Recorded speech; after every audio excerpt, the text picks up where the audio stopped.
सच के साथ। नमस्कार, सिटी वाराणसी लाइव में आप सभी का स्वागत है। मैं हूं ममता चौरसिया। आइए नजर डालते हैं आज की हेडलाइंस पर। टोयोटा मोबिलिटी फाउंडेशन के तत्वाधान में आयोजित sustainable cities challenge launch. Kashi में भीड़ प्रबंधन में मिलेगा सहयोग। T20 वर्ल्ड कप में भारत की जीत के लिए काशी के क्रिकेट प्रेमियों ने किया हवन पूजन। चिलचिलाती धूप के बीच दोपहरी के समय आसमान में तेज हवाओं के साथ छाए काले बादल। मौसम हुआ खुशनुमा। जल पुलिस ने गंगा में बंद करवाया नौकायन। और संस्कार भारती काशी महानगर द्वारा विश्व संवाद केंद्र काशी में संविधान आपातकाल पर संगोष्ठी का आयोजन। और अब खबरें विस्तार से। टोयोटा मोबिलिटी फाउंडेशन के तत्वाधान में आयोजित सस्टेनेबल सिटीज चैलेंज की लॉन्चिंग हुई। टोयोटा मोबिलिटी फाउंडेशन के तत्वाधान में आयोजित सस्टेनेबल सिटीज चैलेंज में वाराणसी को विश्व के 3 शहरों में चुना गया। गुरुवार को कैंटोनमेंट स्थित एक होटल में टोयोटा मोबिलिटी फाउंडेशन के तत्वाधान में आयोजित सस्टेनेबल सिटी चैलेंज का इवेंट लॉन्च किया गया। टोयोटा मोबिलिटी फाउंडेशन द्वारा सस्टेनेबल सिटीज चैलेंज के हिस्से के रूप में $9 मिलियन की फंडिंग की जाएगी। वाराणसी में औसतन 7 करोड़ से अधिक पर्यटक और श्रद्धालु आते हैं। शहर को सुरक्षित बनाने के लिए डेटा ऑपरेट समाधान हेतु इनोवेटर्स और स्टार्टअप्स को आमंत्रित किया जाएगा, जिसमें काशी आना और भी सुगम हो सके। सस्टेनेबल सिटी चैलेंज के माध्यम से वाराणसी दुनिया भर के इनोवेटर्स को आमंत्रित कर रहा है, जो भीड़ प्रबंधन समाधान विकसित करेंगे, जिससे आगंतुकों का समायोजन आसान होगा और शहर के निवासियों और पर्यटकों के लिए शहर को अधिक सुरक्षित और सुलभ बनाया जा सकेगा। इस अवसर पर महापौर अशोक तिवारी ने बताया कि धर्म एवं अध्यात्म की नगरी काशी में श्रद्धालुओं, पर्यटकों एवं स्थानीय निवासियों को सुविधा हेतु टोयोटा मोबिलिटी फाउंडेशन द्वारा सस्टेनेबल सिटीज चैलेंज में काशी का चयन हम सभी के लिए हर्ष का विषय है। वाराणसी नगर निगम एवं वाराणसी स्मार्ट सिटी के साथ नवीन आयाम प्राप्त करेंगे। नगर आयुक्त अक्षत वर्मा ने कहा, हम सस्टेनेबल सिटीज चैलेंज में शामिल होने के लिए गर्वित हैं। हमारा प्रयास है कि काशी को सभी के लिए सुरक्षित और अधिक सुलभ बनाने के लिए प्रतिबद्ध रहें। हम दुनिया भर के उभरते इनोवेटर्स के साथ काम करने के लिए उत्सुक हैं और उम्मीद करते हैं कि यह चुनौती हमें ऐसी प्रौद्योगिकियों और समाधानों को पहचानने में मदद करेगी जो वाराणसी के नागरिकों, तीर्थयात्रियों और पर्यटकों को लाभान्वित करेगी। दुनिया के सबसे पुराने जीवित शहरों में से एक काशी के लिए यह एक महत्वपूर्ण अवसर है, जो सहभागी और समग्र विकास में नवाचार के अग्रणी स्थान पर है। कार्यक्रम निदेशक टोयोटा मोबिलिटी फाउंडेशन के कार्यकारी ने कहा, हम गौरवान्वित महसूस करते हैं कि हम विश्व के सबसे पवित्र और ऐतिहासिक शहरों में से एक में सिटी चैलेंज पर काम करेंगे, जिसमें दुनिया भर के इनोवेटर शहर में गतिशीलता समाधान प्रस्तुत कर सकते हैं। हम नवाचार, साझेदारी और स्थायी विरासत के 3 सिद्धांतों के अंतर्गत काम करते हैं और हमें विश्वास है कि यह प्रोजेक्ट मानव केंद्रित भीड़ प्रबंधन समाधानों को विकसित करने की क्षमता रखता है, जिन्हें समान समस्याओं का सामना करने वाले अन्य शहरों में भी लागू किया जा सकता है। उक्त कार्यक्रम में उपाध्यक्ष वाराणसी विकास प्राधिकरण पुलकित गर्ग, मुख्य विकास अधिकारी हिमांशु नागपाल समेत Varanasi Nagar Nigam, Varanasi smart city, world research institute, challenge works के प्रतिनिधिगण उपस्थित रहे। So this Sustainable Cities Challenge is actually is a global challenge where we are trying to solve social mobility problems of how can we help crowd management over here in Varanasi. It's a global challenge that we've actually done in 200 cities actually applied for this challenge, and from these 200 cities we selected 3 cities globally. One in America, one in Europe and one in Asia, and for the Asian city it is Varanasi that was selected. What we are planning to do here in this particular challenge is we are trying to bring in different innovators who can help with looking at how this huge issue of crowd management, especially in Varanasi, which has a wonderful history, beautiful city, but it also has narrow lanes. So the people have to be able to move in these very narrow lanes. So how can we help the crowd management and crowd movement as effectively as possible using technology, but not just technology, also partnership, finding the local partners, understanding what is the local condition, and then trying to leave a solution which can be left behind for the people here in Varanasi. We would like to try and solve the issue of how to make crowd movement as accessible as possible. दुनिया में भी हमने एक challenge raise किया कि mobility की जो समस्या है उसको सॉल्व करने के लिए क्या डिफरेंट सिटीज़ ने अपने अपने प्रपोज़ल दिए। उसमें से 200 सिटीज़ से मिले। इन 200 सिटीज़ में 18 सिटीज़ इंडिया से भी थी। फाइनली 3 सिटीज़ सेलेक्ट की गई हैं, जिसमें से वाराणसी एक है जो एशिया में ही ओनली सिटी है। यहाँ पर बेसिकली जो कार्यक्रम किया जाएगा उसमें हम इनोवेशन को प्रोत्साहित करेंगे, यानी कि नए आइडियाज़, टेक्नोलॉजी को लीवरेज करेंगे और उसके साथ में ऐसे सोल्यूशन लाने की कोशिश करेंगे इन अ कोलैबोरेटिव अप्रोच, यानी कि डिफरेंट जितने संस्थाएं हैं या फिर जितने नए आइडिया आ सकते हैं, जिससे जो कि मोबिलिटी प्रॉब्लम आइडेंटिफाई की गई उसको कैसे सॉल्व किया जाए, स्पेशली फोकसिंग ऑन नई तकनीक जो आज के टाइम पे काफ़ी इवॉल्व हो रही है और इनोवेशन जो कि मतलब कि असल लाभ लोगों को दे सके। जहाँ तक टोयोटा की बात करता हूँ, टोयोटा में हम लोग एक चीज़ बिलीव करते हैं, हमारी फिलॉसफी है which is mass happiness for all and mobility. 3 राज्यों में पर्ची लिख के 8 मुकदमे वाले सुभासपा विधायक पर आजाद अधिकार सेना के राष्ट्रीय अध्यक्ष अमिताभ ठाकुर ने एफआईआर की मांग की है। आजाद अधिकार सेना के राष्ट्रीय अध्यक्ष अमिताभ ठाकुर ने डीजीपी यूपी से सुभासपा के जखनिया विधायक बेदीराम पर पर्चा लिख मामले में एफआईआर दर्ज किए जाने की मांग की है। अपनी शिकायत में उन्होंने कहा कि बेदीराम के खिलाफ पिछले दिनों 2 वीडियो सामने आए हैं। इसमें एक वीडियो में पर्चा लिख का आरोपी विजेंद्र बेदीराम को पर्चा लिख का सरगना बता रहा है। लगभग 3 माह पुराने गाजीपुर के बताए गए दूसरे वीडियो में एक युवक बेदीराम से भर्ती करने के लिए दिया गया अपना पैसा मांग रहा है, जिस पर उनके द्वारा न सिर्फ पैसा देने से इनकार किया जा रहा है बल्कि तमाम भर्ती घोटाले में अपनी संलिप्तता भी खुलेआम बताई जा रही है। अमिताभ ठाकुर ने कहा कि बेदीराम के 2022 में चुनाव आयोग के समक्ष दिए हलफनामे के अनुसार उन पर 2006 में थाना कृष्णनगर लखनऊ में रेलवे भर्ती परीक्षा लीक का पहला मुकदमा हुआ था और अभी तक यूपी, राजस्थान तथा मध्य प्रदेश में रेलवे भर्ती के 5 पुलिस भर्ती का 1 तथा MPPCS के 2 FIR दर्ज हैं, जो उनके इस प्रकार के कार्यों में संलिप्तता को पूरी तरह प्रमाणित करते हैं। उन्होंने इन दोनों वीडियो में आए तथ्यों को गंभीर संज्ञेय अपराध बताते हुए FIR की मांग की है। सुभासपा के जखनिया विधायक श्री बेदीराम के पर्चा लीक के संबंध में सामने आए 2 अत्यंत आपत्तिजनक वीडियो के क्रम में मैंने डीजीपी यूपी को इन दोनों वीडियो का संज्ञान लेते हुए अविलंब उनके खिलाफ FIR दर्ज कर अग्रिम कार्रवाई की मांग की है। श्री बेदीराम द्वारा चुनाव आयोग को दिए गए हलफनामे के अनुसार उन पर 2006 में रेलवे पर्चा लीक के पहले मुकदमे से लेकर अब तक रेलवे पर्चा लीक के 5, यूपी पुलिस के 1 तथा MPPCS पर्चा लीक के 2 मुकदमे हैं, जो इस प्रकार के अपराधों में उनकी संलिप्तता को प्रथम दृष्टया स्थापित करता है। संस्कार भारती काशी महानगर द्वारा विश्व संवाद केंद्र काशी में संविधान आपातकाल पर संगोष्ठी का आयोजन हुआ। संस्कार भारती काशी महानगर द्वारा 26 जून बुधवार को विश्व संवाद केंद्र काशी लंका वाराणसी में संविधान आपातकाल विशेष संगोष्ठी का आयोजन किया गया। कार्यक्रम के मुख्य वक्ता प्रोफेसर विवेक पाठक ने अपने वक्तव्य में कहा कि 25 जून 1975 तत्कालीन कांग्रेस की प्रधानमंत्री इंदिरा गांधी ने कई बार संविधान संशोधन करके अपने विशेषाधिकारों को बढ़ाते हुए देश पर अघोषित आपातकाल लगा दिया। उन्होंने न्यायपालिका और कार्यपालिका को अपने अधीन कर समूचे विपक्ष को जेल में डाल दिया था। आज आपातकाल के 49 वर्ष बीत जाने के बाद भी जिन लोगों ने वह काल भुगता, उनकी आत्मा कांप उठती है। इसलिए भावी पीढ़ी को आपातकाल का इतिहास जानना आवश्यक है।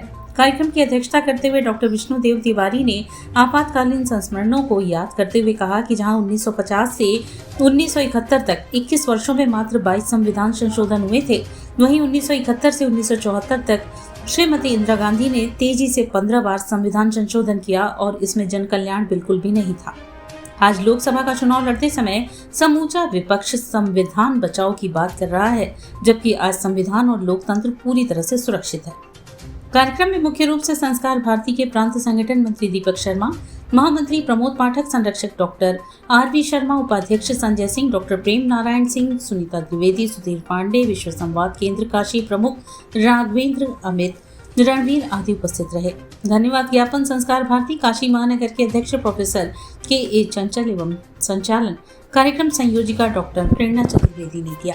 25 जून 1975 को श्रीमती इंदिरा गांधी ने देश पर जो आपातकाल लगाया था और असंवैधानिक तरीके से संविधान का माहौल उगा करके और देश की जनता और प्रेस को और पूरे विपक्ष को जेल में भर दिया था, तो उसके 49 वर्ष बीत जाने के बाद भी लेकिन उस समय का जो दंश था वो आज तक जनता भूल नहीं पाई है। नो वकील, नो दलील, नो अपील की तर्ज पर देश की राह देश को पूरे अंधकार में कर दिया गया था और आज विपक्ष के लोग कहते हैं संविधान बचाओ। तो जब संविधान बचाने के लिए और दुनिया भर के तमाम हथकंडे अपना करके और चुने हुए प्रधानमंत्री पर तरह तरह के आरोप प्रत्यारोप लगा रहे हैं, तो फिर संविधान कहाँ खतरे में है। तो इसीलिए आज रखा गया है कि क्या आपातकाल के समय संविधान सुरक्षित था या फिर संविधान कब असुरक्षित हुआ है। इस पे एक संगोष्ठी करने का ये प्रस्तावना की गई और सबसे बड़ी बात कि विश्व संवाद केंद्र काशी में आज पहली बार आपातकाल पर कोई कार्यक्रम होने जा रहा है।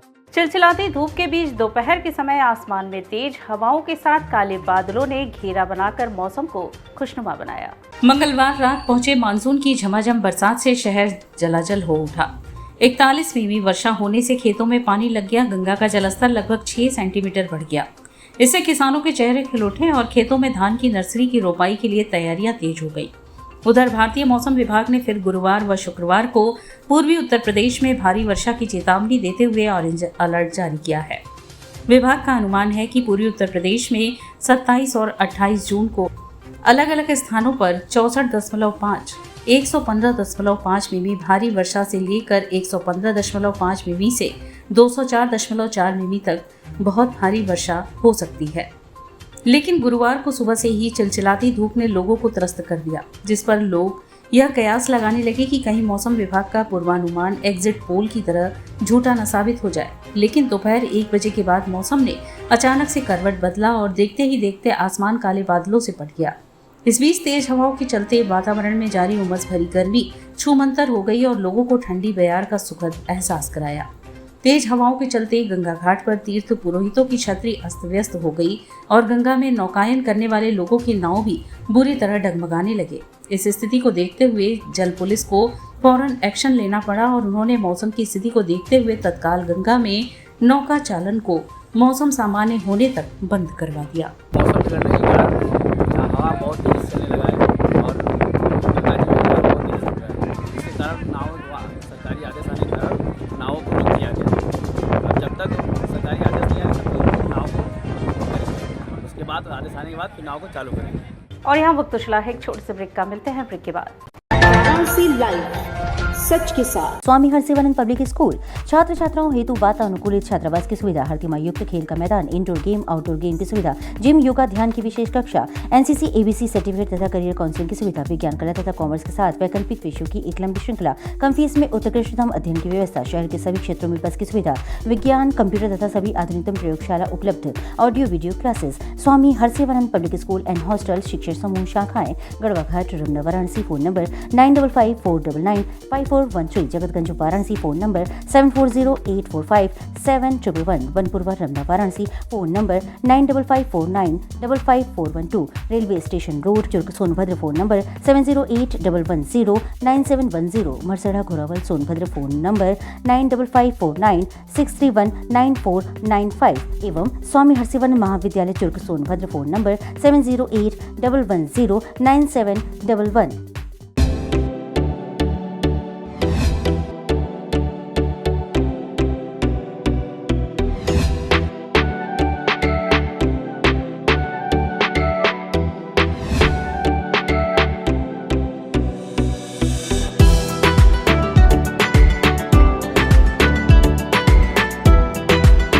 प्राचीन धरोहरों के साथ खान पान में मशहूर बनारस में अब खुल गया है दावते जायका, जहां आपको मिलेगा वेज और नॉन वेज में सभी वैरायटियां।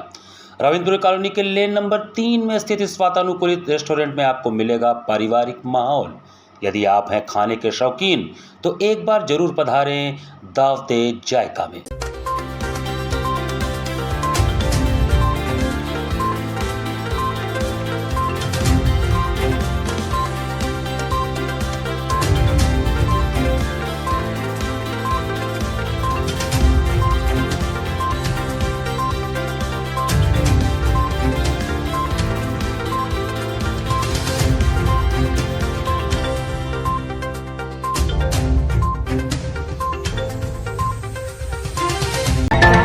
लाइव, सच के साथ। और ब्रेक के बाद पुनः आपका स्वागत है। फेमस वेब सीरीज मिर्जापुर 3 की अभिनेत्री श्वेता त्रिपाठी वाराणसी पहुंची व गंगा आरती में भी शामिल हुई। फेमस वेब सीरीज मिर्जापुर 3 की अभिनेत्री श्वेता त्रिपाठी बुधवार को वाराणसी पहुंची। वेब सीरीज मिर्जापुर 3 रिलीज से पहले मां गंगा के द्वार पर वेब सीरीज की सफलता के लिए गंगा आरती में शामिल होकर मां गंगा से कामना किया। इस अवसर पर गंगा सेवा निधि के अध्यक्ष सुशांत मिश्रा, कोषाध्यक्ष आशीष तिवारी, सचिव हनुमान यादव द्वारा प्रसाद देकर उनका स्वागत किया गया।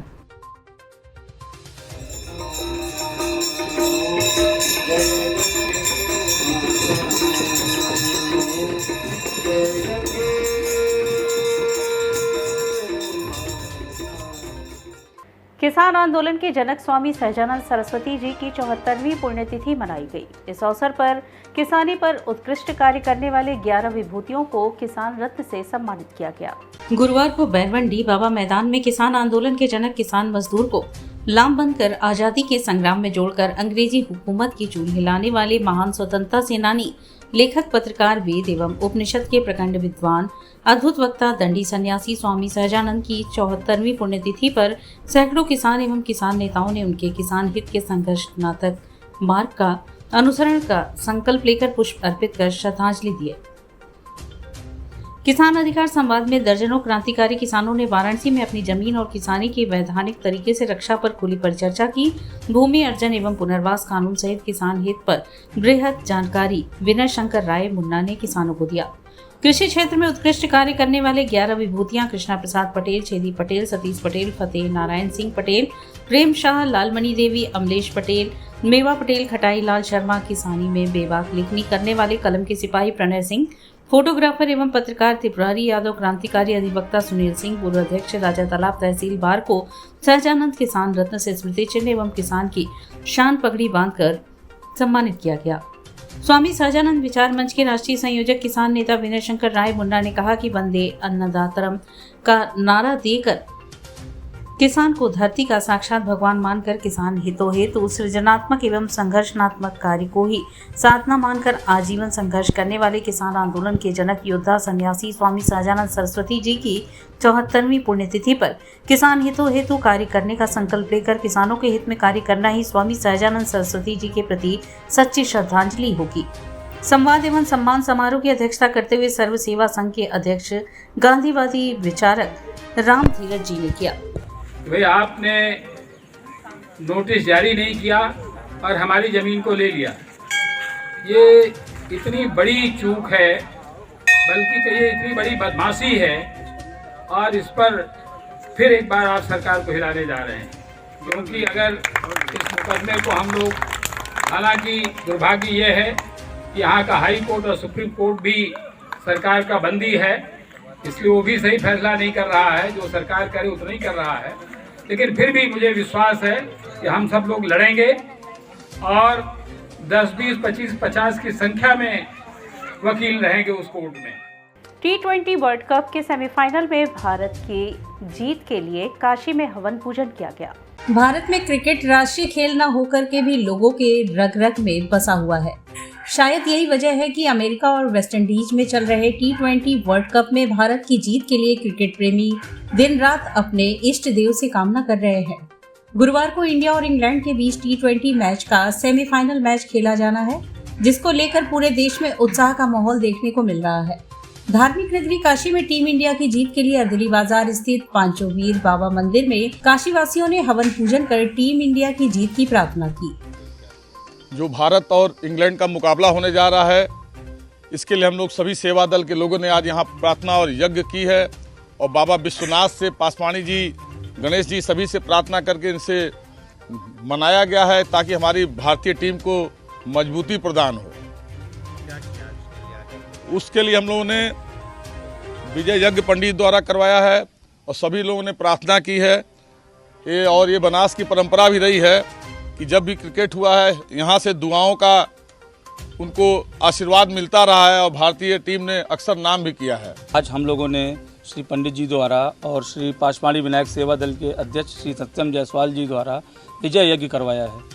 क्या मनोकामना की, कौन से प्लेयर ज़्यादा चले, क्या मनोकामना ये की गई है कि विराट कोहली अच्छा खेलें, यशस्वी जायसवाल अच्छा खेलें, क्योंकि ये हमारे अध्यक्ष जी जो हैं सत्यम जायसवाल जी, ये उनके रिश्तेदार हैं यशस्वी जायसवाल जी। इसलिए हम लोग यही कामना करते हैं ये अच्छे से अच्छा खेल करके हमारी भारत को मजबूत जीत दिलाएं। इंडिया और इंग्लैंड का सेमीफाइनल का मैच है, उसमें इंडिया जीते, उसी की प्रार्थना की गई है, वही हवन किया गया है यहाँ पर।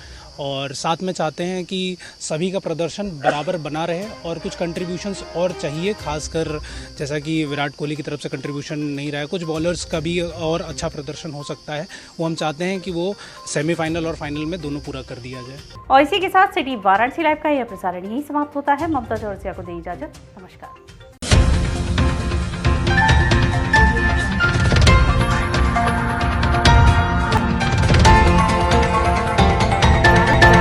लाइव सच के साथ।